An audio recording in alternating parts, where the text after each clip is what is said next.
चलिए देखिए, जैन धर्म में हमने कहाँ तक कर लिया था, आज हमारा हिस्ट्री का टर्म है, और जैन धर्म में हमने कहाँ तक कर लिया था, कोई मुझे बताएगा? पंचमहल करना था। लेकिन उससे पहले हम जैन धर्म के त्रिरत्न थोड़ा सा डिस्कस कर लेते हैं। देखिए अभी जो हमें करना है, क्या करना है हमें? जैन धर्म के त्रिरत्न, हालांकि एक बार कर चुके हैं हम इसको, लेकिन दोबारा से इसको हम एक बार रिपीट कर लेते हैं कि जैन धर्म के त्रिरत्न क्या थे। देखिए जैन धर्म का त्रिरत्न सबसे पहला है सम्यक क्या? सम्यक श्रद्धा।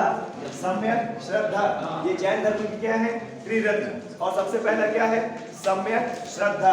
और सम्यक श्रद्धा में क्या बोला गया है कि सत्य पर विश्वास रखना है, सत्य पर विश्वास रखना है। उन्होंने क्या बोला है? हर व्यक्ति से सत्य बोलना है, झूठ नहीं बोलना है, और सत्य ही क्या है? जैन। कहने का मतलब कि जो अपने जीवन में एक सही श्रद्धा भाव रखेगा, सत्य बोलेगा, इसी का मतलब क्या है? जैन। इसी का मतलब क्या है? जैन। आया समझ में? तो सम्यक श्रद्धा का मतलब क्या होता है? सत्यनिष्ठा। मैंने क्या लिखवाया था? देखिए सम्यक श्रद्धा, श्रद्धा का मतलब क्या होता है कि जब हम किसी भी चीज को बड़े रूल एंड रेगुलेशन से फॉलो करते हैं। जैसे मान लीजिए कि आप यहाँ पर तैयारी करने आए हैं, आप यहाँ पर कुछ बनने आए हैं, ठीक है। अब आप रेगुलर कोचिंग आ रहे हो, रेगुलर आप पढ़ भी रहे हो, रेगुलर आप नोट बना रहे हो, यानी आपको अपने करियर के प्रति क्या है? श्रद्धा है। तो यहाँ पर सम्यक श्रद्धा बोला गया है कि जैन धर्म के जितने भी तीर्थंकर हैं और जितने भी उनके नियम और कानून हैं, उन सब को फॉलो करना ही क्या है? सत्य या सम्यक श्रद्धा। देखिए आपको बता दें, जैसे कि किसी भी चीज को, जैसे आपने शाहरुख खान, खैर वो इतना अच्छा एक्टर नहीं है, शाहरुख खान की मूवी में आपने देखा होगा कि अगर कोई भी चीज, ठीक है, ये डायलॉग भी उसका नहीं है लेकिन उससे बुलवाया गया, मैं तो बहुत ज्यादा इसको हेट करता हूँ, लेकिन फिर भी आपको बता दें, किसी भी चीज के पीछे अगर हम शिद्दत से लग जाएंगे तो पूरी, बोलते हैं ना, कायनात तो उसको मिलाने में लग जाएगी, ठीक है। तो ये आप सिर्फ एजुकेशन में समझिएगा, वो उसके डायलॉग में मत समझिएगा, बर्बाद है वो पूरा, ठीक है। ये ध्यान दीजिएगा, अगर आपको कोई चीज पाना है, सिलेक्शन पाना है, या नौकरी पानी है, या कोई, मैं बोलता हूँ क्वेश्चन भी आपको अच्छे तरीके से करना है, या कोई टॉपिक बहुत अच्छे तरीके से आपको पढ़ना है, तो शिद्दत से लगिए। शिद्दत से मतलब कि कोई भी टॉपिक अगर आप पढ़ते हैं तो आप क्या कीजिए? उसका उत्तर दक्षिण पूर्व पश्चिम भूत भविष्य वर्तमान सब देखिए। इससे क्या होगा? इससे क्या होगा कि आपको उसके बारे में हर एक चीज पता चलेगी, ठीक है। और जो शिवजीत है, क्लास के बाहर निकल जाए, शांत बैठिए। क्लियर है? क्या पढ़ा है मैंने अभी? बताए क्या पढ़ा है मैंने अभी? क्या होता है इसका मतलब?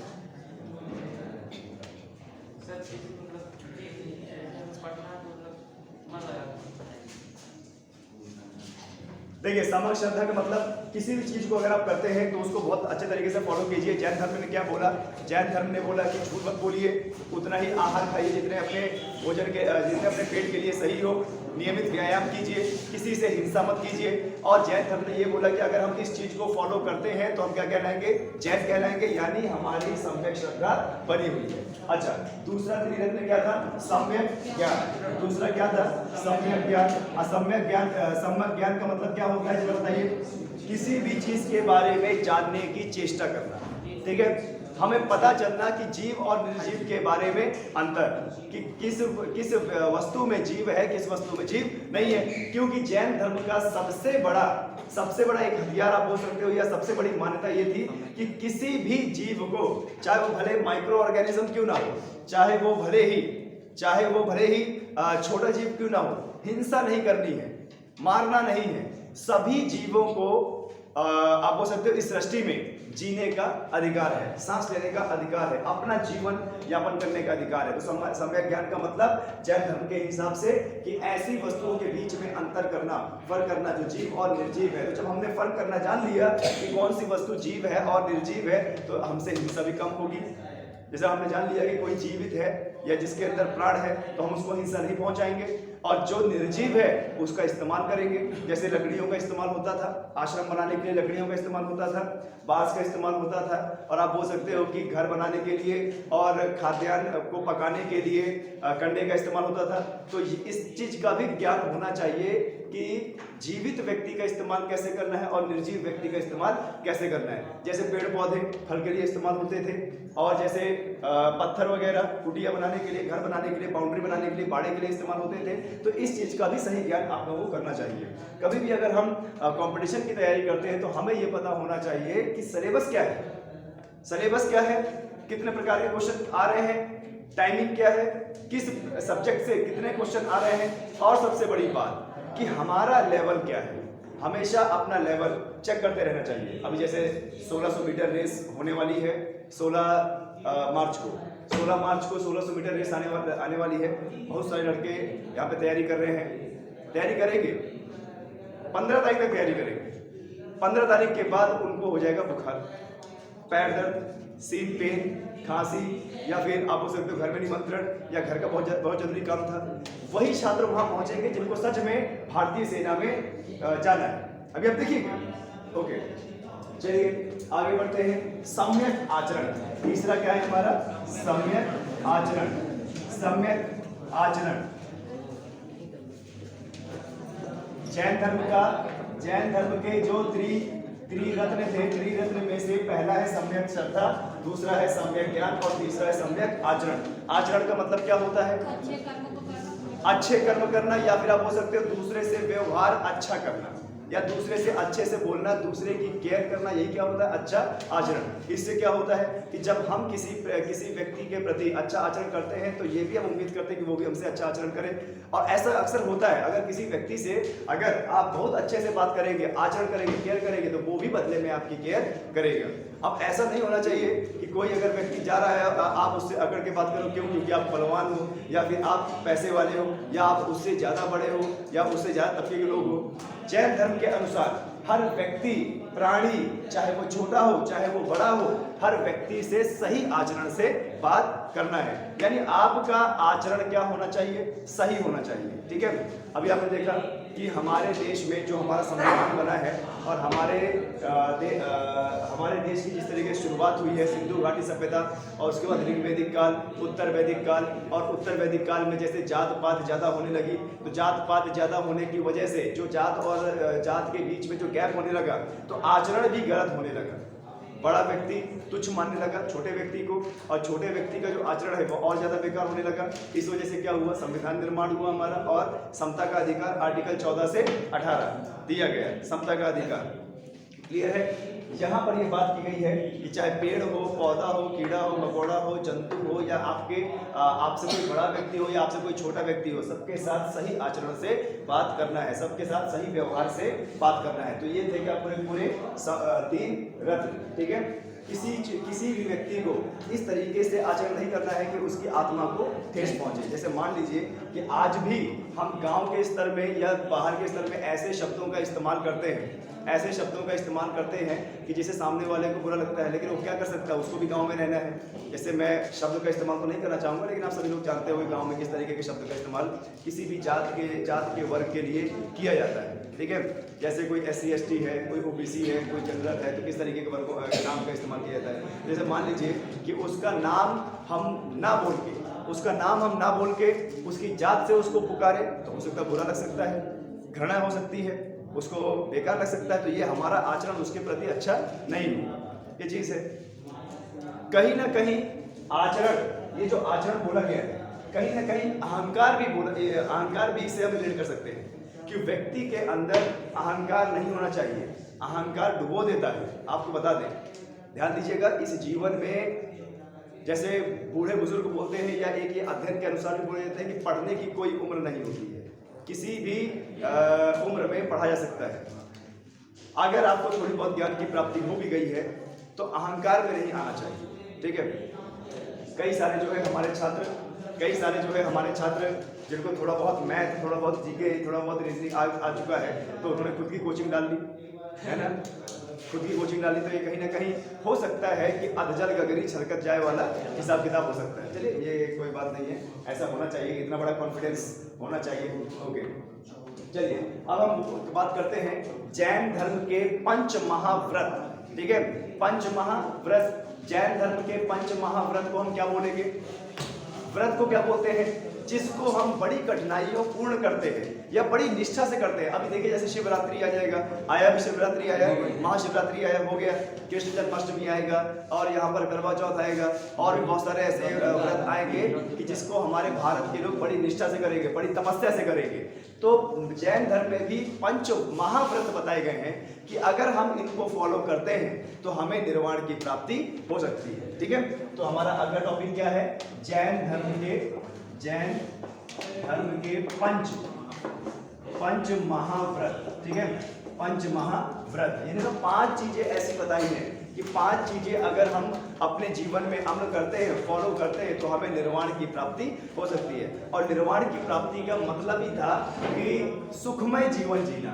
क्या जीना? सुखमय जीवन जीना और दुखों से दूर रहना। क्लियर है? तो अब हम बात करेंगे पंच महाव्रत, एक एक करके इसकी बात करेंगे, एक एक करके इसको डिटेल्स करेंगे। सबसे पहले है अहिंसा। पहला पंच महाव्रत क्या है?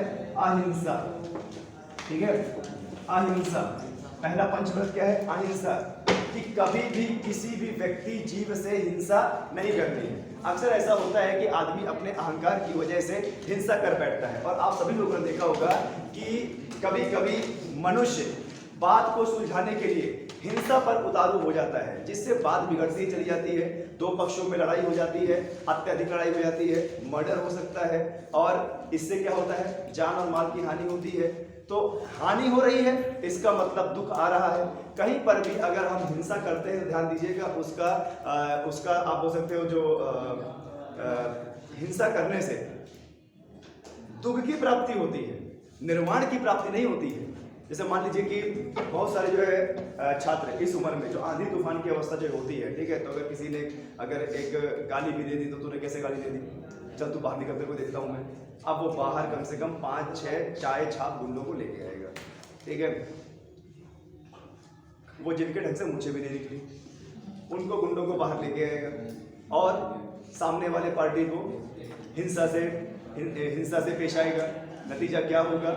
लड़ाई होगी, दूसरा गुट भी लेके आएगा, लड़ेंगे आपस में। तो ये कहानी क्या है? चलती रहेगी और क्या होगा? क्षेत्र में एक नाम होगा कि ये पार्टी का गुंडा, ये पार्टी का गुंडा, ये चमड़ा मंडी का गुंडा, ये कसाई रोड का गुंडा। ठीक है, कसाई वाले कसाई रोड के गुंडे से डरेंगे, वो चमड़ा मंडी वाले को भाव नहीं देंगे और चमड़ा मंडी वाले लोग चमड़ा मंडी वाले गुंडे से डरेंगे। ठीक है, ये चीज़ है। फिर बीच में आता है ट्रैफिक चौराहा। ठीक है, यहाँ पर लोग जो है ट्रैफिक चौराहे के गुंडे के नाम से डरेंगे, ये चीज़ होता है। तो देखिए जब हम इस तरीके से व्यवहार करते हैं तो कहीं ना कहीं हिंसा को भड़का रहे हैं। आपने देखा होगा कि जब हिंसा का कदम उठाते हैं तो कई पीढ़ियों तक साजिश होती है, हिंसाएं होती हैं, मौतें होती हैं, मर्डर होता है। तो उन्होंने बोला है, जैन धर्म ने बोला है कि अगर व्यक्ति को सुखमय जीवन जीना है और अपने जीवन से दुखों को दूर करना है तो सबसे पहला व्रत पंच महाव्रत में कि अहिंसा, यानी हिंसा नहीं करनी है किसी भी व्यक्ति के साथ, चाहे वो हिंसा बातों की हो, चाहे वो हिंसा हाथ की हो, चाहे वो फिजिकल तरीके से लड़ने की, किसी भी व्यक्ति के साथ हिंसा नहीं करनी। अब जैसे मान लीजिए कि किसी भी व्यक्ति को अगर टॉर्चर किया जाए, हाथ से नहीं बातों से टॉर्चर किया जाए, तब भी वह क्या हो सकता है? परेशान हो सकता है, तब भी उसके जीवन में दुख आ सकता है। अब जैसे मान लीजिए कि बहुत सारे लड़के क्या है तैयारी करने बाहर निकलते हैं, घर से बाहर निकलते हैं, तैयारी करते हैं, उस व्यक्ति के, उस छात्र के ऊपर बहुत ज़्यादा जो है प्रेशर रहता है। आपको बता दें वास्तविक तरीके से जो छात्र तैयारी करता है उसके ऊपर बहुत प्रेशर रहता है। बहुत प्रेशर क्या रहता है? सबको पता है कि घर से बाहर निकला हुआ है तैयारी करने के लिए, पैसा नहीं है और कोचिंग के लिए पैसा नहीं है, लेकिन फिर भी तैयारी करना है। कभी कभी ऐसी स्थिति होती है कि वैकेंसी नहीं निकलती है लेकिन फिर भी पढ़े हैं। क्यों? क्योंकि एक ऐसा विश्वास होता है कि आगे चल के आएगी। अब देखिए ये जो समाज बना होता है, ये समाज ये नहीं देखता है कि मतलब आपने किस हालात में तैयारी की है, बस उसको रिजल्ट से मतलब है। असफल हुए तो घूसने के लिए आ जाएंगे, अगर असफल हुए तो घूसने के लिए आ जाएंगे, और अगर वही सफलता मिल गई तो वाहवाही होगी कि अरे देखो कितना बढ़िया पढ़ा, इलाहाबाद में जाके पढ़ा, हम भी अपने बच्चे को इलाहाबाद भेजेंगे। यानी एक ही पहलू के दो रूप होते हैं। अगर आपको संघर्ष करते वक्त असफलता मिली है तो मतलब आपने कुछ नहीं किया, और अगर आपको सफलता मिल गई तो उन्हीं लोगों की नज़र में आप क्या करते हैं, बड़े चढ़े जाते हैं। कभी कभी ऐसा भी होता है कि लोगों के बोलने की वजह से असफलता में छात्र सुसाइड कर लेता है कि मेरा ये पेपर नहीं निकला तो अगर मैं गाँव जाऊँगा तो लोग हंसेंगे। तो ये भी तो एक तरह की हिंसा हुई कि आचरण सही न करना, किसी भी व्यक्ति से आचरण सही न करना। आप ये बताइए, सामाजिक बातों की वजह से ही तो हिंसा उठती है। जो एक भड़काना होता है, भड़काना भी एक हिंसा है। अरे यार तेरे को उसने गाली दे दी और तू कुछ नहीं बोला, अब इसको आएगा हाँ यार मैंने तो कुछ नहीं बोला, मुझे तो बोलना चाहिए था, चल कब एकदम से ठीक है। यही से बात हिंसा की। तो उसने भड़काया, वो भी हिंसा हुई, और उसने जाके मार दिया, ये भी हिंसा हुई। इससे क्या हुआ, दुख मिला, इससे निर्वाण कभी मिल ही नहीं सकता है। यही उन्होंने बोला कि कभी भी किसी भी मनुष्य को अपने जीवन में हिंसा नहीं करनी है। किसका मार्ग अपनाना है, अहिंसा का मार्ग अपनाना है। और गांधी जी भी यही कहते थे कि अगर किसी को जीतना है तो सत्य के बल पे जीतिए, चोरी के बल पे नहीं, झूठ के बल पे नहीं। इसीलिए जब 2 अक्टूबर आता है तो पूरे विश्व में अहिंसा दिवस के रूप में मनाया जाता है। अहिंसा का पाठ वो पढ़ाते थे। और मुझे लगता है, मैं आपको बता दूं, मुझे लगता है कि सत्य और शब्दों में बहुत ताकत है। ये अच्छे के हथियार जो है क्या बोलते हैं, गिरा देती है। अभी कम से कम 4-5 दिन की जो है घटना है, मैं आपको बता दूं। 4-5 गुंडे आए थे यहाँ पे मुझे मारने, ठीक है, खुदाई जिस दिन हो रही थी। तो वो गुंडे थे, उन्होंने अपने जो है क्या बोलते हैं बल का प्रयोग किया, हमने अपनी बातों का प्रयोग किया। और आपको बता दें एक भी हिंसा नहीं हुई, बातों का प्रयोग किया, एक भी हिंसा नहीं हुई। बातों से उनके हथियार हमने ढेर कर दिया, ये चीज है। तो उन्होंने बोला है कि अगर हिंसा करनी है तो इस तरह का कीजिए, आप हथियार मत उठाइए। हथियार अगर उठाते हैं, गुत्था करते हैं तो उसको भी दुख होगा, आपको भी दुख होगा, आप भी मारे जाओगे, वो भी मारे जाएगा, दुख की प्राप्ति होगी, निर्वाण की प्राप्ति नहीं होगी। दूसरा है सत्य। दूसरा क्या है, सत्य। हमेशा अपने जीवन में सत्य बोलिए। गांधी जी का भी यही कहना था, ठीक है, गांधी जी का भी यही कहना था। इसीलिए तो उन्होंने सत्याग्रह चलाया कि भारत को हम सत्य के बल पर जीतेंगे, भारत की आजादी हम सत्य के बल पर चलाएंगे। इसलिए उन्होंने सत्य का सहारा लिया। और कहीं ना कहीं गांधी जी का जब भी हम नाम पढ़ते हैं तो सत्याग्रह जरूर हमें याद आता है। कई प्रकार के सत्याग्रह उन्होंने चलाए सत्य के बल पे, ध्यान दीजिएगा। और आजकल सत्याग्रह नहीं होता है, झूठा ग्रह होता है। सत्याग्रह नहीं होता है, झूठा ग्रह होता है। और आपको बता दें कि जब हम ऐसे कृत्य करते हैं, झूठ बोलना चालू करते हैं, तो हम अपने ही जाल में फंसते चले जाते हैं। और वहीं अगर हम उसी झूठ को सत्य में बदल दें, यानी जैसे हमने कोई कृत्य किया है और हमको ऐसा लग रहा है कि अगर यार ये चीज सामने वाले को, माता पिता को या किसी और को पता लग गई तो पता नहीं हमारा क्या हाल होगा। मुझे लगता है कि झूठ बोलने के बाद अगर पता लगेगा तो बुरा हाल होगा, लेकिन अगर तत्काल वही सत्य माता पिता या किसी को पता लग जाएगा तो इतनी ज्यादा प्रॉब्लम नहीं आएगी। ये एक रिसर्च है, ये एक आप बोल सकते हो कि साइकोलॉजिकल रिसर्च है कि जब भी किसी व्यक्ति से सत्य बोला जाता है तो हिंसा की जो बोलते हैं कि प्रोबेबिलिटी वो कम हो जाती है, हिंसा नहीं होती है। यानी उन्होंने बोला है कि हर व्यक्ति से क्या बोलना है, सच बोलना है। 99% छात्र यहाँ पर जितने भी आप लोग बैठे हुए हैं, आपको बता दें बहुत कम छात्रों के अंदर इतनी क्षमता होती है कि वह अपने माता पिता से सच बोल पाए। और सच नहीं बोल पाते हैं, नतीजा आप एक घेरे में आ जाते हो, शक के घेरे में। और आपको बता दें शक के घेरे में अगर आ जाओगे तो माता पिता से बचना फिर नामुमकिन है। और कहीं वो शक का घेरा अगर सही साबित हो गया फिर तो बचेगी अच्छे से। होता है कि नहीं होता? मुझे तो पहले ही शक था इस पे कि ये ऐसा ही करेगा। पिताजी बोलते हैं ना, क्यों? क्योंकि आपके झूठ को वो एनालाइज कर रहे होते हैं। आपके झूठ को, ये पिताजी लोग होते हैं ना भाई साहब, इनका बहुत सब्र होता है। आपको बता दें, इन्हें पता होता है कि इसने आज तो मेरे आंख से बच गया है, कल नहीं बच पाएगा, परसों नहीं बच पाएगा। इनके अंदर बहुत सब्र होता है, ये सब्र करते हैं। और ये बकायदा पूरे सबूत के साथ आपको पकड़ेंगे कि आपने उस दिन गलत बोला था, बेटा झूठ बोला था, देख मैं तेरे झूठ को पकड़ दिया, दिक्कत हो जाएगी। है किसी के पास इतनी अंदर क्षमता जो अपने माता पिता से खोल के दिखाते हैं?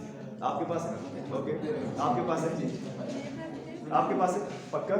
आप अपना व्हाट्सएप खोल के दे सकते हैं अपने पापा को? पक्का? कुछ बिना डिलीट किए?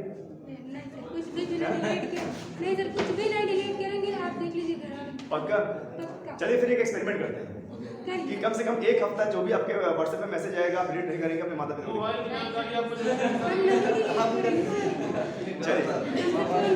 चलिए आपकी हिम्मत को हम दाद देते हैं। और कोई ऐसा छात्र? आप इधर, आप तो ये सिर्फ क्या मतलब ये सब क्या हवाई बातें हैं कि वास्तव में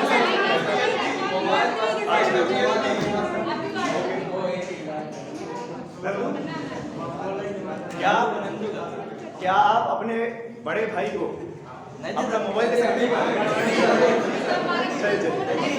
अच्छी बात है। ओके बात नहीं। चलिए बहुत अच्छी बात है। हमेशा हर व्यक्ति से सत्य बोलना है, ये ध्यान देना है। हमेशा हर व्यक्ति से सत्य बोलना है। ये आवाज मत कीजिए यार। हर व्यक्ति से सत्य बोलना है। सत्य एक बार को कड़वा जरूर होता है, लेकिन आपको बता दें अगर आप सत्य को देते हो तो सारी की सारी जो प्रॉब्लम है वो ठीक हो जाती है। और अगर इस सत्य को छुपाओगे तो कई सारे झूठ बोलने पड़ते हैं। और अगर झूठ बोलोगे तो कहीं ना कहीं वो आगे किसको जन्म देगा? हिंसा को। और जैन धर्म ने साफ साफ बोला है कि हिंसा नहीं करनी है, यानी सत्य बोलना जैन धर्म के 5 महाव्रतों में से एक है। इसके बाद क्या आता है? आस्ते।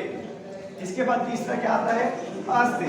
ठीक है, आस्ते का मतलब क्या होता है? चोरी ना करना। चोरी ना करना। आस्ते का मतलब क्या होता है? चोरी ना करना।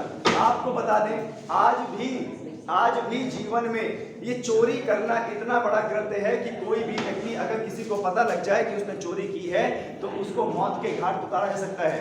भीड़ का कोई रूप नहीं होता। तो अगर किसी व्यक्ति को पता लग गया कि उसने चोरी किया है, किसी भी चीज की चोरी, चाहे कितनी बड़ी भी चोरी चाहे कितनी छोटी भी चोरी चोरी होती है।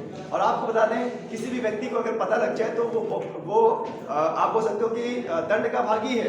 चोरी करने वाला दंड का भागी है, उसको दंड मिलता है। और दंड मिलने का मतलब ये है कि क्या होना? दुखों की प्राप्ति होना।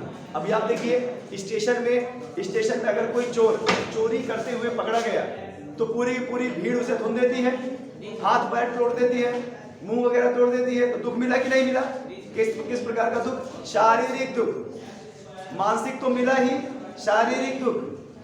मान लो पुलिस ने पकड़ लिया तो वो फिर वहां पर अच्छा खासा प्यार करती है ना? एक बेल्ट होता है उनके पास अच्छा खासा रॉयल चमड़े का बना हुआ, उसमें लिखा रहता है कि आओ सजन प्यार करे। ठीक है, आओ सजन प्यार करे। और भी इतना बढ़िया प्यार होता है कि उसकी लाइनें दिखती हैं। ठीक है, ध्यान दीजिएगा। तो देखो ये भी तो एक प्रकार का दुखों का कारण हुआ। बात नहीं बॉयज एंड गर्ल्स, ये भी एक प्रकार का दुखों का कारण हुआ। अभी देखिए देखा होगा आपने कि भीड़ जहां होती है वहां पे चोर ऐसा मौका ताकते हैं कि आप मतलब कुछ बैग से निकाल लिया जाए या पर्स से निकाल लिया जाए। डॉक्यूमेंट की चोरी भी होती है, चोरी से आदमी जमीन भी लिखवाता है, विवाद हो जाता है। ठीक है, यहाँ पर मनुष्य की भी चोरी होती है, ह्यूमन ट्रैफिकिंग जिसे बोलते हैं। तो इसमें क्या होता है? लोगों को दुख ही तो मिलता है। यानी ये जो जितने भी रास्ते बता रहे हैं दुख के निवारण के लिए बता रहे हैं कि आप क्या क्या करो कि आपको दुख की प्राप्ति ना हो। तो चोरी अगर नहीं करोगे तो दुख की प्राप्ति आपको नहीं होगी। किसकी प्राप्ति होगी? सुख की प्राप्ति होगी। यानी दुख आपके जीवन से दूर चला जाएगा। आए समझ में? ये एक चीज हुआ। ये कौन सा पंच महाव्रत है? तीसरा। अब आते हैं चौथे में क्या है? अपरिग्रह। ठीक है, चौथे में क्या है? अपरिग्रह। ठीक है, चौथे में क्या होता है? अपरिग्रह। ठीक है, अपरिग्रह का मतलब होता है कि किसी भी वस्तु से ज्यादा लगाव ना रखना। ठीक है, संचय ना करना, किसी भी वस्तु से ज्यादा लगाव ना करना। अब जैसे मान लीजिए कि किसी भी वस्तु से अगर ज्यादा लगाव कर लेते हैं और वही वस्तु अगर हमसे दूर चली जाती है तो मुझे लगता है कि वो भी एक दुखों का कारण बनता है। अब जैसे मान लीजिए कि आपके घर में एक छोटा सा बउआ है और आप उसको खिला रहे हो और कुछ देर के लिए नानी के यहाँ चला जाए तो दुख तो होगा भाई, है ना? ये चीज है, इसी दुख से हम अभी गुजर रहे हैं। ठीक है, ये चीज है। तो ये भी देखो एक दुख है ना? उसके बाद मान लो कि कोई व्यक्ति आपसे अगर बिछड़ रहा है और बिछड़ने के बाद आपको दुख की प्राप्ति हो रही है और मान लो आपके संघर्ष के बाद वही व्यक्ति मिल भी गया, तो इसी तर्ज पर एक गाना भी है, कब के बिछड़े हुए सनम आज कहां आके मिले कोचिंग में, है ना? ये भी तो एक गाना हो सकता है। तो इन्होंने जो ये गाना बनाया है ये इसी को देखते हुए बनाया है कि अगर आपको सुख की प्राप्ति करनी है तो अपरिग्रह कीजिए, किसी चीज से इतना लगाव मत कीजिए, इतना लगाव मत कीजिए कि मतलब आपको दुखों का सामना करना पड़े। क्लियर है? आपने देखा होगा कि कई सारे जो है इतने डेयरिंग लड़का लड़की होते हैं भाई साहब, नशे काट लेते हैं, ठीक है, नशे काट लेते हैं, नाम लिखा लेते हैं, है ना, कितना डेयरिंग होते हैं। क्यों? क्योंकि उनको उसके बिछड़ने का, मेरी बात समझ रहे हो ना आप लोग, है ना, उसको उसके बिछड़ने का दुख होता है। ये खाली एक ही टॉपिक में नहीं है। अगर आप मान लीजिए जॉब हो रहा है, आप बता दें जॉब आपको नहीं मिल पा रही है, आप लगातार पढ़ाई कर रहे हो, जॉब नहीं मिल पा रही है, और आखिरकार एक ऐसा समय आया कि अब आप जॉब नहीं देख सकते हो, आपकी उम्र ज्यादा हो गई, यानी अब कहीं ना कहीं तैयारी से बिछड़ रहे हो, यानी अपने सरकारी नौकरी के करियर से बिछड़ रहे हो, तो दुख होगा। तो बहुत सारे बच्चे क्या करते हैं, सुसाइड कर लेते हैं, या बहुत सारे बच्चे दंगे करते हैं और आयु की बात करते हैं कि आयु बढ़ाई जाए, है ना, आयु बढ़ाई जाए। तो ये भी एक दुख है। आपको बता दें, हमारे पिताजी जब आर्मी से रिटायर हो रहे थे और जिस दिन उनका अंतिम दिन था, तो क्या होता है कि आर्मी में आई कार्ड जलाया जाता है।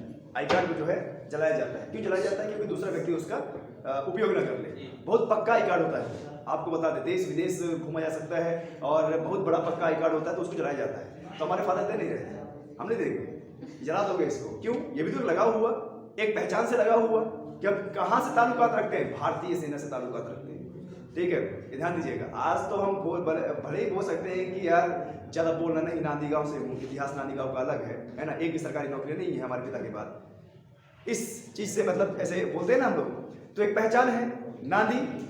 उसी तरीके से आई कार्ड की एक पहचान होती है। तो हमारा लगाव हो गया, उस माहौल से लगाव हो गया कि हम इंडियन आर्मी के बंदे हैं, 30 साल 35 साल हमने नौकरी की है, तो एक लगाव हो गया। तो जब बिछड़ रहे हो तो दुख होता है। तो उन्होंने बोला है कि उस समय का जो दुख होता है वो बहुत सारे लोग झेल पाते हैं, बहुत सारे लोग नहीं झेल पाते हैं, और जो नहीं झेल पाते हैं उनको दुखों का कारण होता है। नतीजा, आप किसी भी चीज से इतना ज्यादा लगाव मत कीजिए। और यहीं पर इन्होंने एक पॉइंट ये भी बोला है कि संपत्ति भी मत रखिए। आपके पास इतनी ज्यादा अगर संपत्ति होगी, बहुत ज्यादा संपत्ति होगी, ठीक है, लिमिट से ज्यादा संपत्ति होगी, तो हो सकता है कि आप जो है दुखों के शिकार हो जाए। आपने देखा होगा कि बहुत सारे लोग पैसा रखते हैं, ज़्यादा पैसा रखते हैं तो पैसे चोरी भी हो जाते हैं। बहुत सारे गांव के लोग जिनके पास आज भी अंधाधुंध पैसा है तो बैंक में नहीं रखते हैं। क्यों? क्योंकि टैक्स लग जाएगा, बैंक की निगरानी में आ जाएगा। तो वो लोग क्या करते हैं, घर में मिट्टी खोद के दीवारों में या कहीं क्या बोलते हैं छज्जे में रखते हैं, और जिसको पता होता है वो घर का ही भेदी होता है, निकाल लेता है पैसे, है ना। तो आगे अगले दिन क्या है, ये मतलब छाती पीट होता है पूरा, है ना, चले गए पैसे। जैसे हमारे एक बाबा थे, अभी उनका जो है क्या बोलते हैं नातिन की जो शादी होने वाली है, तो बैंक से पैसे निकाल के आए, घर में आए, गाँव गा दिया। अगले दिन चोरी हो गए, अगले दिन पैसे निकल गए 11,000 रुपये, अगले दिन पैसे चोरी हो गए। ये चीज़ है।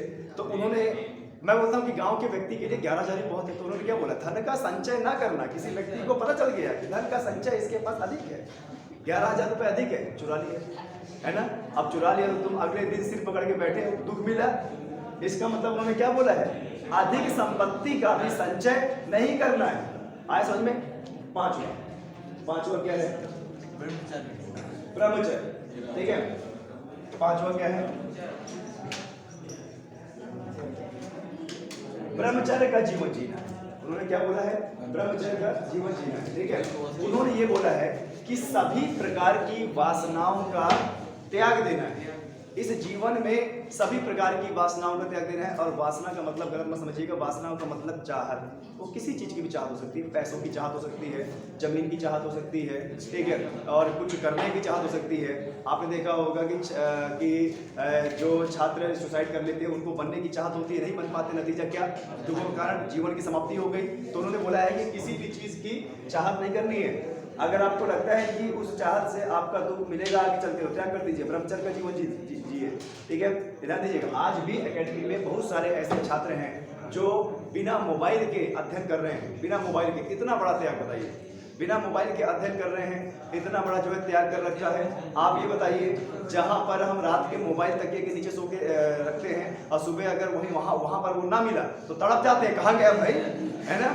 कम से कम 8-10 मैसेज आए होंगे, 3-4 कॉल आई होंगी, कहाँ गया, है ना, रिप्लाई भी तो करना होगा।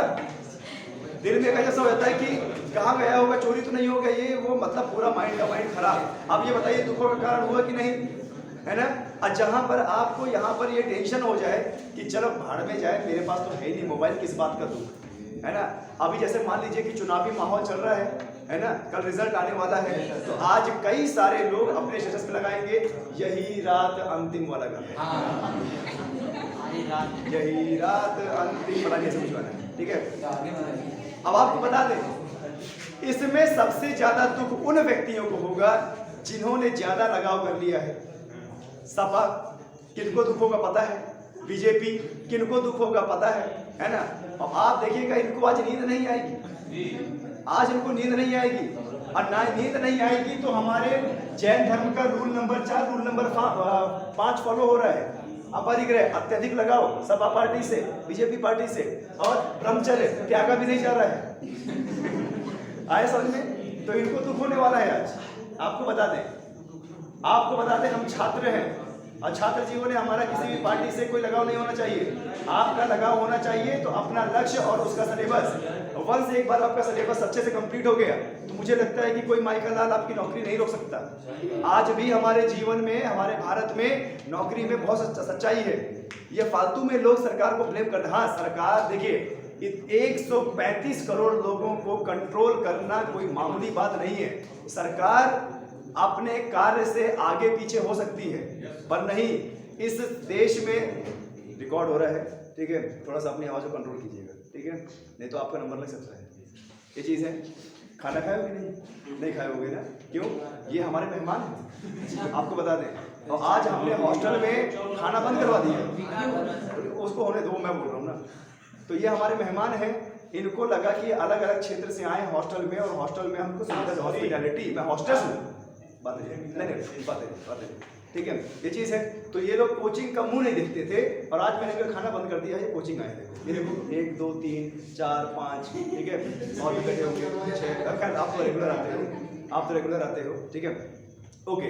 देखिए ये चीज़ हुआ, अत्यधिक किसी चीज से लगाव नहीं करना है। तो ये हमारे क्या है, जैन धर्म के 5 महाव्रत हैं, अहिंसा, सत्य, अस्तेय, अपरिग्रह और ब्रह्मचर्य। तो कहीं ना कहीं ये बातें जैन धर्म में भी बोली गई है कि अगर आपको जीवन में निर्वाण पाना है तो कई चीज़ों का त्याग आपको करना पड़ेगा, कई चीज़ें आप लोगों को अपने जीवन से हटानी पड़ेगी। हालांकि ये बहुत ज़्यादा मतलब मुश्किल होता है, त्याग देना बहुत ज़्यादा मुश्किल होता है, इतना आसान नहीं होता है। आज के जीवन में जहाँ पर सबके पास मोबाइल है, तो यहाँ पर एक बंदा ऐसा ही बैठा है जिसके पास कोई मोबाइल नहीं है, वो उससे कोई लगाव करता नहीं। आप सोचो कैसा जीवन होगा। मुझे लगता है बड़ा सुखमय जीवन होगा, क्यों?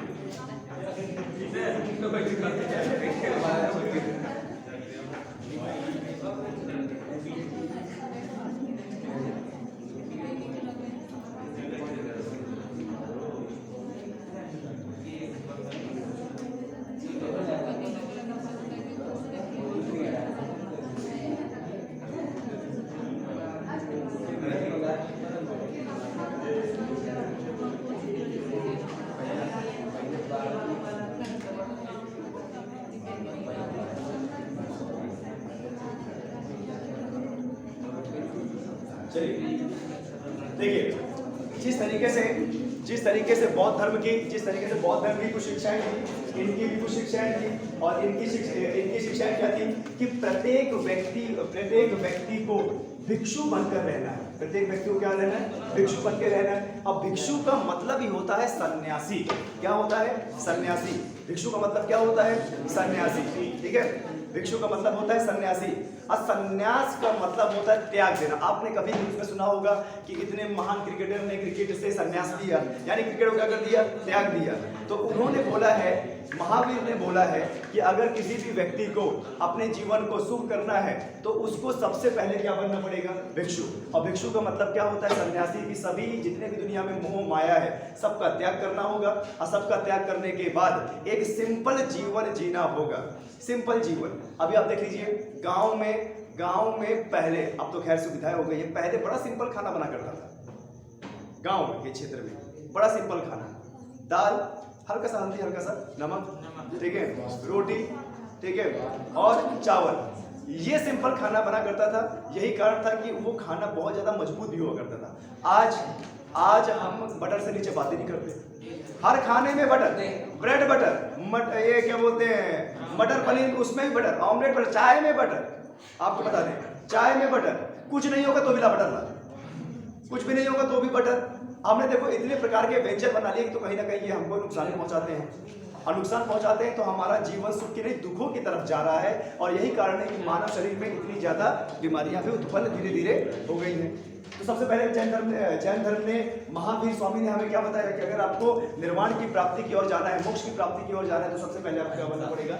भिक्षु बनना पड़ेगा। ठीक है। दूसरी बात, आपको क्या करना पड़ेगा? त्याग। क्या करना पड़ेगा? त्याग।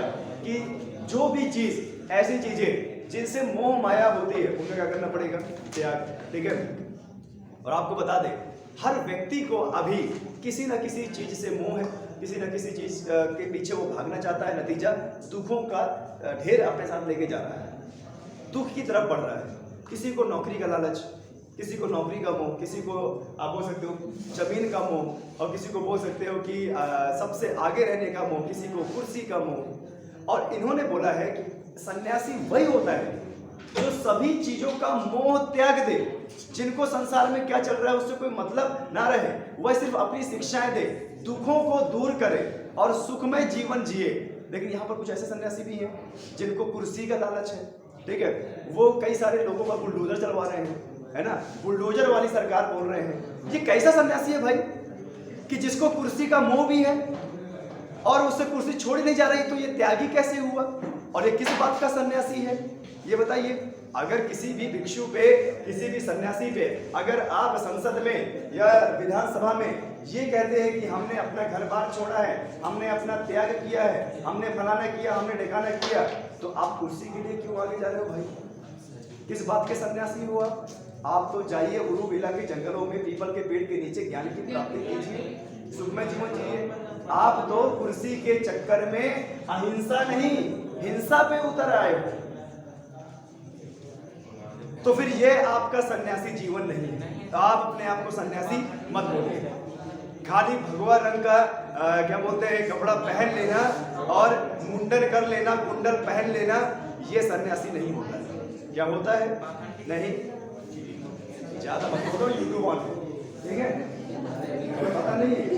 अगर इसके बाद क्या है, उन्होंने सन्यासी जीवन के बारे में बोला है। और उन्होंने क्या बोला है? देखिए, भिक्षु के बाद क्या है? त्याग। और त्याग के बाद इन्होंने ये पूरे 5 महाव्रत इन्होंने बताए हैं जिससे मोक्ष की प्राप्ति हो सकती है। और इन्होंने दुखों का कारण भी बताया कि अगर कोई भी व्यक्ति ये सब चीजों के अपोजिट करता है, अगर वह अहिंसा की जगह हिंसा करता है, सत्य नहीं बोलता है और चोरी करता है और ज्यादा लगाव रखता है और आप बोल सकते ब्रह्मचर्य जीवन नहीं जीता है, तो क्या हो सकता है? वो दुख के कगार में पहुंचेगा, दुख उसको मिल सकता है, उसके जीवन में मोक्ष की प्राप्ति नहीं होगी और कहीं ना कहीं उसकी आत्मा भटकती रहेगी, है ना। बोलते ना आत्मा को शांति न मिलना, किस तरीके से बोलते हैं। तो ये सारे वो नियम क्लियर है? ओके।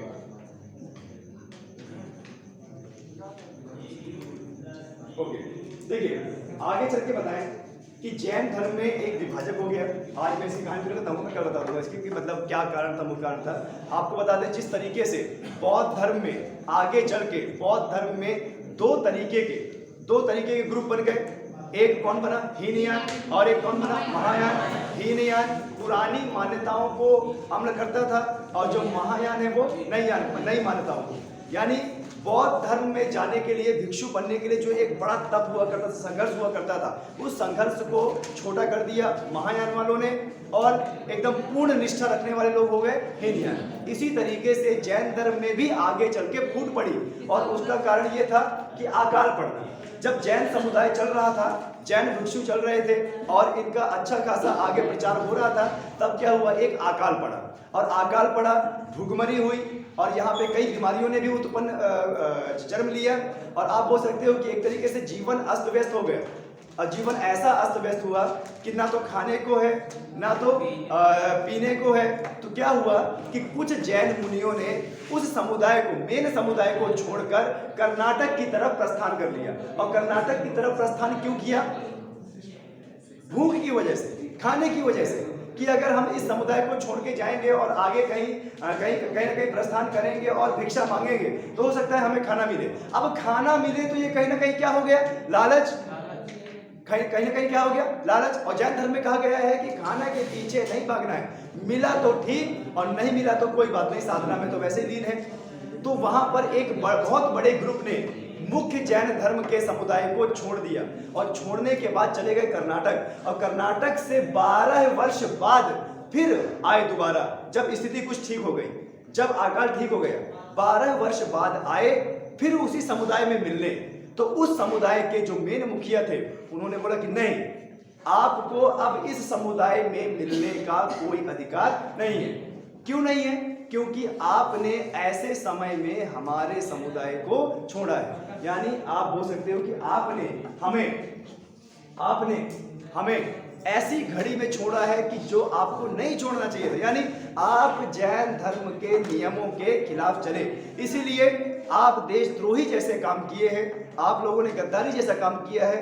अगर फिर भी आप जैन धर्म में मिलना चाहते हैं तो आप में और हम में बहुत अंतर होगा। हम कहलाएंगे मुख्य जैन और आप विभाजित जैन कहलाओगे। हम पहनेंगे सफेद कपड़े और आप रहोगे नग्न अवस्था में, ठीक है। हम कहलाएंगे श्वेतांबर और आप कहलाएंगे दिगंबर। और यही कारण है कि आगे चल के जैन धर्म में दो भागों में समुदाय बट गया, दिगंबर और श्वेतांबर। सफेद कपड़ा पहनने वाले श्वेतांबर और नग्न अवस्था में रहने वाले। फिर आगे चल के दोनों की अपनी अलग अलग मान्यताएं हुई, अलग अलग नियम और कानून बने, अलग अलग पूजने वाले मिले। यही आपने देखा होगा कि आज भारत में आपको श्वेतांबर भी दिखेंगे और आज भारत में आपको दिगंबर भी दिखेंगे। देखिए, आपको बता दें, जो पहले तप का मार्ग था, निष्ठा का मार्ग था, तपस्या का मार्ग था, बौद्ध धर्म, जैन धर्म, तभी तो परम ज्ञानी कह रहा है। क्यों? क्योंकि उन्होंने इतना कठिन तपस्या किया। आज देखिए तपस्या का रूप क्या हो गया है सनातन धर्म में। आज सनातन धर्म में क्या हो गया है? व्रत रखना, अपने इष्ट देवता को मनाने के लिए, हम पे सुख समृद्धि और खुशहाली लाने के लिए इष्ट देवता के नाम पर हम व्रत रखते हैं। सुबह से लेकर शाम तक भूखे रहते हैं। कई होते हैं कि 24 घंटे बाद या अगले दिन ही खाना खाना या पानी पीना है, ऐसे व्रत होते हैं। लेकिन कई लोगों से जिससे भूख बर्दाश्त नहीं होती है, उन्होंने इसको बड़ा आसान बना दिया, व्रत तो व्रत, ठीक है। तो 10 बजे हम खाएंगे अच्छा खासा 3-4 केले और 2-3 सेब, 12 बजे भी खा लेंगे, क्या ही फर्क पड़ता है? दाना थोड़ी खा रहे हैं, है ना, दाना थोड़ी खा रहे हैं। व्रत 4 बजे भी खा लेंगे, नहीं 4 बजे खा ही सकते हैं, शाम होती है। इसके बाद इतना सब कुछ खाने के बाद शाम के दिन डूबने के बाद फिर व्रत वाला खाना बनेगा, खीर पूरी। तो काय का व्रत? हर 2 घंटे में पेट तो भर ही रहे हो, तो व्रत किसका? यानी इन्होंने तपस्या को क्या कर दिया? सरल बना दिया। और वह व्यक्ति जो सुबह से लेकर शाम तक नहीं खाया, वह पुरानी मान्यता पे रहा। यानी 2 तरीके के व्रत हो गए, एक हर 2 घंटे में फल फ्रूट खाने वाले और एक कुछ भी नहीं खाने वाले, ठीक है। फिर आती है सनराइज कन्या, नवरात्र चलेगा तो देखो इनका ढोंग, नंगे पैर अपने घर से यहाँ पर आएंगी, है ना, कि माता रानी 365 दिन हम पढ़ेंगे नहीं तो कृपा नहीं बरसाएगी। 9 दिन में कृपा बरसा जाएगी और हमारा कलेक्टर का एग्जाम निकल जाएगा। मैं आपको प्रोवाइड नहीं कर रहा हूँ, जो सत्य है वो बता रहा हूँ।